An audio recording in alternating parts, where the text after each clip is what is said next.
है जहाँ एक बच्चा भाग रहा था किसी से डर कर या किसी से बचकर। सीन कट होता है और हमें इसी जंगल के दरमियान से गुजरती एक सड़क पर एक रेड बस दिखाई जाती है। थोड़े ही आगे जाने पर इस बस को एक दरख्त की वजह से अपना रास्ता ब्लॉक मिलता है, इसलिए इस बस ने एक दूसरा रूट ले लिया।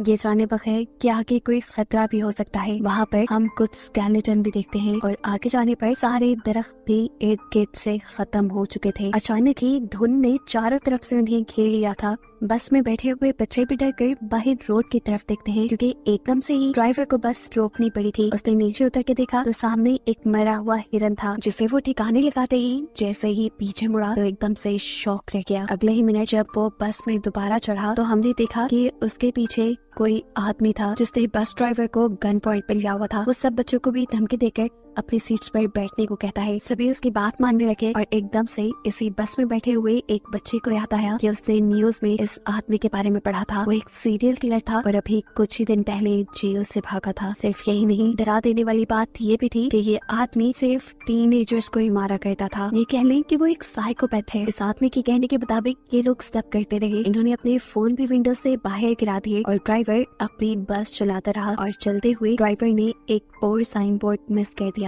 जिस पर लिखा था कि वो एक मिलिट्री के खाली जोन की तरफ बढ़ रही है, यानी एक ऐसा एरिया जहाँ सालों पहले रिसर्च की गई थी, लेकिन अब वहाँ पर कोई इंसान नहीं रहता था। ये एक टनल थी जिसमें इस टाइम बहुत सी लाइट्स चल रही थी और इसी टनल के अंदर एकदम से उनकी बस रुक जाती है। इन्हें मालूम हुआ कि बस का इंजन खराब हो गया है। उस साइकोपैथ किलर को लगा कि ड्राइवर उसके साथ चालाकी कर रहा है, इसीलिए उसने एक बच्चे को गन पॉइंट पे ले लिया और ड्राइवर से कहा, चलो उतरो नीचे और मेरे सामने बस ठीक करो। कोई भी चालाकी करने की कोशिश की तो मैं इस बच्चे को मार डालूंगा। इसी दौरान अचानक इस टनल की लाइट भी चली गई। ये सभी अचानक घबरा गए। एकदम से ही इस अंधेरी टनल में इन्हें खौफनाक आवाजें सुनाई देने लगी। किलर ने ड्राइवर को इशारा किया कि जाओ जाकर देखो वहाँ क्या है। ड्राइवर भी अपनी टॉर्च लेकर आगे बढ़ा। जैसे जैसे वो खूब अंधेरी की तरफ बढ़ता रहा, उसे एक साया दिखाई देने लगा। करीब जाने पर पता चला वो तो एक भयानक दिखने वाला मॉन्स्टर था। ड्राइवर ने डर के चीख मारी और उस मॉन्स्टर ने उसे चेस्ट से पकड़कर मार डाला।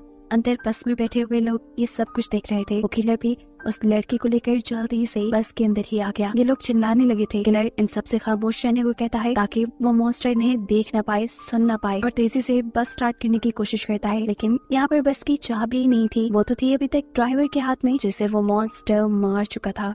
वो इन बच्चों को काम देता है ड्राइवर के हाथ से चाबी लाने का। एक लड़की जैसे ही चाबी लाने के लिए डरते डरते ड्राइवर के पास पहुंची तो उसे देखकर वो शॉक रह गई। वो मर चुका था। लड़की को यकीन नहीं आ रहा था। हमसे उसके आंसू निकलने लगे, लेकिन ये रोने का वक्त नहीं था। उसने एहतियात से ड्राइवर के हाथ से चाबी ली और बस में वापस आ गई। बस में बैठकर भी उसकी हालत अजीब थी। बाकी बच्चे जब उससे ड्राइवर के बारे में पूछते हैं तो वो ना में सर हिला देती है, क्योंकि अब वो जिंदा नहीं रहा था। ये सुनकर ये सब बच्चे भी दुखी हो गए। यहाँ अभी किलर रजू नाम के लड़के को बस स्टार्ट करने को कहता है, लेकिन बस तो खराब थी, कैसे स्टार्ट होती। उसे धमकी देता है कि अगर तुमने बस स्टार्ट ना की तो मैं इन सबको मार दूंगा। ये लड़का भी बाकियों से काफी जोशीला था। बिना डरे वो उल्टा इस किलर से ही बहस करने लगता है और मौका पाते ही पीछे से एक बच्चा उसे धक्का दे देता है। वो नीचे गिरा तो रजी ने एकदम से उसके हाथ से गन छीन ली और फिर उसी के ऊपर पॉइंट कर दी। ये देखकर वो किलर हंसने लगा और उसने बोला, तुम नहीं मुझे मार सकते। अरे मारने के लिए बहुत हिम्मत चाहिए होती है जो तुम्हारे में नहीं। इससे पहले कि ये बच्चा कुछ करता,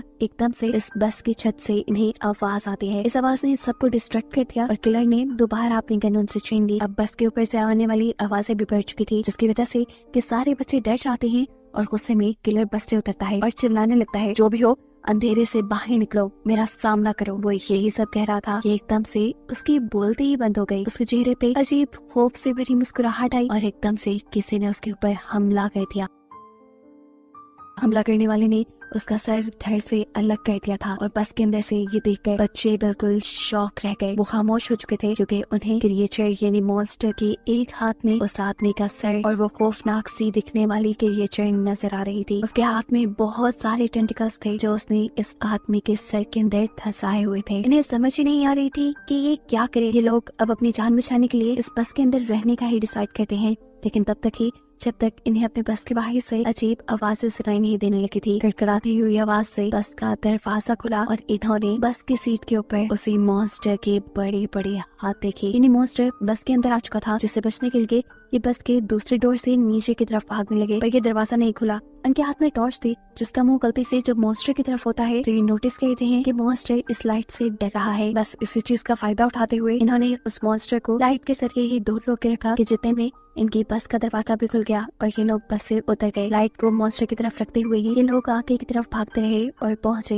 एक बंकर के अंदर। इस बंकर के अंदर एक रूम भी था जिसपे इस पूरी जगह का एक मैप बना हुआ था, जिसे देखकर ये पता चलाते हैं कि ये एक मिलिट्री बेस है। और अगर ये एक मिलिट्री बेस थी तो यहाँ पर लाइट भी हो सकती थी और कंट्रोल पैनल भी हो सकता था। और अगर इन्हें उस मॉन्स्टर से बचे रहना था तो किसी तरह इन्हें वो कंट्रोल पैनल ऑन करना था जिससे यहाँ की लाइट्स जल जाएं और वो मॉन्स्टर इनसे दूर रहे और फाइनली ये लोग बच के जा पाए। ये लोग कंट्रोल पैनल को ढूंढकर उसे ऑन करने का डिसाइड करते हैं। मैप को रखकर ये एक पूरा प्लान बनाते हैं और सोचते हैं कि आखिर कहाँ पर वो कंट्रोल पैनल हो सकता है। नोलन और उसका साथी पावर पॉइंट को ढूंढने के लिए चले जाते हैं, जबकि यहाँ पे बैठे हुए ये तीनों अजीबोगरीब तरीके से अपना टाइम पास कर रहे थे। अब कोई नहीं इन दोनों लड़कों से कहती है मुझे वॉशरूम जाना है। अकेले वो जा नहीं सकती थी क्योंकि उसे डर लग रहा था, इसीलिए रेजी उसके साथ चला गया। रेजी उसे बातों में तंग किया जा रहा था, इसीलिए अब क्वीनी उसे कोई जवाब नहीं दे रही थी। काफी देर हो गई। क्वीनी उसकी तरफ जब मुड़ी थी तो उसे कुछ अजीब लगा, इसलिए फाइनली उसने पीछे मुड़कर देखा तो वहाँ क्वीनी थी ही नहीं। उसके तो होश ही उड़ गए। जोर जोर से चिल्लाते हुए वो यहाँ वहाँ क्वीनी को ढूंढने लगा। उसके दूसरे दोस्त को भी ये बात पता चल गई कि क्वीनी गायब है। ये लोग इस पूरे एरिया में क्वीनी को ढूंढने लगे और आखिर एक ऐसी जगह पहुँचे जहाँ इन्हें क्वीनी दिख गई। लेकिन इस वक्त क्वीनी के ऊपर एक मॉन्स्टर था, एक भयानक मॉन्स्टर जो बस क्वीनी को गर्दन पे काट कर खाने ही वाला था। क्वीनी की अपनी हालत तो जैसे बेहोशों की तरह हो गई थी। यहाँ पर रेजी उस मॉन्स्टर को फायर दिखाकर उसे डिस्ट्रैक्ट करता है, जबकि उसका दूसरा दोस्त उसके नीचे से क्वीनी को निकालने में कामयाब हो गया। क्वीनी और वो दोनों तेजी से आगे की तरफ बचकर भागने लग जाते हैं। ये सोचे बगैर कि रेजी तो उनके पीछे है ही नहीं। असल में लड़की के हाथ से मिसाल इस मॉन्स्टर ने गिरा दी थी और वो नीचे पानी में गिरकर बुझ गई और अब मॉन्स्टर बस उसके ऊपर हमला करने ही वाला था। उसके मुंह से अजीब सी चीजें निकलकर रेजी के मुंह पे गिर जाती हैं और ये खून था। क्वीनी और उसके दोस्त ने आकर जब रेजी को देखा तो उनके होश ही उड़ गए। ये लोग तो अब कुछ कर भी नहीं सकते थे और इससे पहले कि ये मॉन्स्टर रेजी को खा जाता एकदम से यहाँ लाइट आ जाती है, जिसकी वजह से मॉन्स्टर डर कर रेजी को छोड़कर चला जाता है और ये लोग समझ जाते हैं कि इनके दोस्तों को आखिर जनरेटर मिल ही गया। यहाँ नोलन और उसके साथी जिन्होंने ये जनरेटर ढूंढकर ऑन किया था उन्हें ही पास में एक कमरा मिला जिसमें एक डेड बॉडी पड़ी हुई थी और साथ ही बहुत सारी पिक्चर और नोट्स भी थे। इन नोट्स में सिर्फ इसी क्रिएचर के बारे में इंफॉर्मेशन थी। ऐसा लग रहा था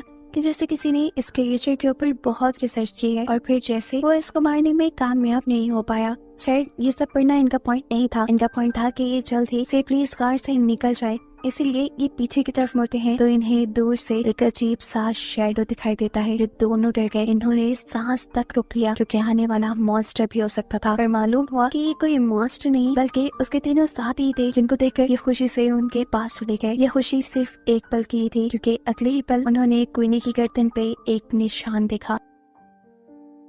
वो जख्म था, बहुत गहरा जख्म जिसके अंदर से खून निकल रहा था। ये उस मॉन्स्टर के काटने की वजह से हुआ था। ऐसा भी हो सकता था कि अब क्वीनी इन्फेक्टेड होकर उस मॉन्स्टर में बदल जाए। उनमें से कहता है कि शायद हमें क्वीनी को साथ नहीं रखना चाहिए, लेकिन ये लोग ऐसा नहीं करते। क्वीनी को साथ ही रखते हैं। उसके साथ आके क्या होने वाला है इस चीज की इन्फॉर्मेशन लेने के लिए ये दोबारा उसी कमरे में जाते हैं जहाँ पहले उन्हें बहुत से नोट्स मिले थे उस मॉन्स्टर के बारे में। वहाँ पड़े हुए बहुत से नोट्स में से वो एक नोटबुक उठाते हैं और उसे पढ़ना शुरू करते हैं। ये एक लड़के की कहानी थी जिसे अपनी बहन के साथ नई नई जगहों को एक्सप्लोर करना बहुत अच्छा लगता था। पर ऐसे ही ये लोग एक दिन एक्सप्लोर करते करते इस मिलिट्री बेस तक आ गए। वो लड़का जिसने कहानी लिखी थी वो यहाँ के मैप को गौर से देखता रहा और पीछे ही रह गया, जबकि उसकी बहन आगे आगे बढ़ती रही और एकदम से वो शॉक हो गई जैसे उसे टनल के अंदर कोई अजीब चीज नजर आई हो। पीछे जो उसका भाई खड़ा था वो जैसे ही उसकी तरफ देखता है तो अब बहुत देर हो चुकी थी। टनल के अंदर से चीखने चिल्लाने की आवाज आ रही थी। इससे वो खुद भी डर गया और अंदर जाकर अपनी बहन को बचाने के बजाय वो जंगल की तरफ भागने लगा ताकि वो अपनी जान बचाकर यहाँ से जा सके। ये वही सीन है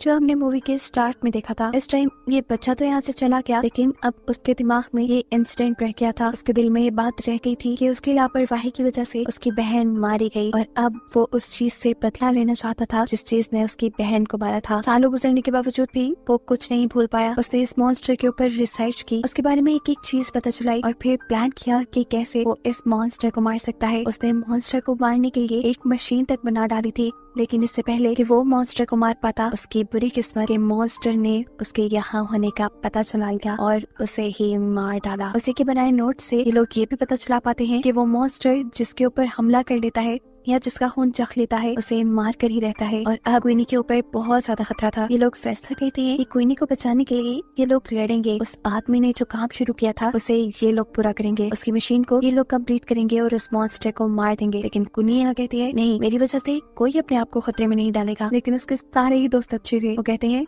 नहीं, हम सारे यहाँ से जिंदा ही बचकर निकलेंगे। ये सोचकर ये सभी एक दूसरे को गले लगाते हैं और फिर एक साथ अपने प्लान पे वर्क करना शुरू कर देते हैं। कुछ देर की मेहनत के बाद ये लोग उस आदमी की बनाई मशीन को मुकम्मल कर भी लेते हैं जो अब पूरी तरह काम कर रही थी। ये देखकर ये लोग बहुत खुश हुए, लेकिन अभी मेन काम बाकी था, उस मॉन्स्टर को इस मशीन के सामने लाना, जिसके लिए ये लोग एक ट्रैप बनाते हैं। क्वीनी के खून से भीगे हुए कपड़े ये लोग एक खाली जगह पर रख देते हैं ताकि उसे सूंघते हुए वो क्रिएचर वहाँ तक आ जाए। थोड़ी दूरी पर उन्होंने क्वीनी को भी खड़ा किया हुआ था ताकि मॉन्स्टर सही जगह पर आए और ये लोग फिर लाइट जलाकर उसे मार दें। इनके प्लान के मुताबिक वो मॉन्स्टर इनके सामने आया भी। खुशबू सूंघते हुए उसने क्वीनी के कपड़े भी उठाए, लेकिन ये क्वीनी नहीं थी। वो जान गया था ठीक इसी टाइम पर नोलन को वो ट्रिगर नीचे करना था, लेकिन बदकिस्मती से वो ट्रिगर फंस गया और ऐसे मॉन्स्टर क्वीनी को ढूंढते हुए उसके पीछे आ गया। इससे पहले कि वो क्वीनी के ऊपर हमला कर देता, ठीक वक्त पर वो लोग उस मशीन का ट्रिगर ऑन कर देते हैं और बहुत सारी लाइट उस मॉन्स्टर पे पड़ने पर मॉन्स्टर क्वीनी को छोड़ देता है। क्वीनी और उसकी दूसरी साथी तेजी से भागते हुए टनल से बाहर निकल आते हैं और यहाँ रिकी का साथी तेजी से भागते हुए उस मॉन्स्टर के पेट में स्टैब कर देता है। लेकिन इनकी बदकिस्मती क्या उनके इस वार ने मॉन्स्टर का कुछ नहीं बिगाड़ा था। अब इन लोगों के पास बस यही हल था कि ये लोग अपनी जान बचाकर यहाँ से भागे। हाथों में मशाल लिए ये लोग बाहर की तरफ भागने लगते हैं, लेकिन अब मॉन्स्टर इनके पीछे पीछे था। दोनों लड़कियां तो तब की टनल से बाहर निकल गई थी। टनल से बाहर निकलते ही उन्होंने सुकून का सांस लिया और पीछे देखा जहाँ अभी तक उनके दोस्त नहीं आ रहे थे और अब उनके सामने मॉन्स्टर भी खड़ा था। डर से ये लोग कांपने लगे, लेकिन मॉन्स्टर बाहर नहीं आया क्योंकि बाहर रोशनी थी। इतने में ही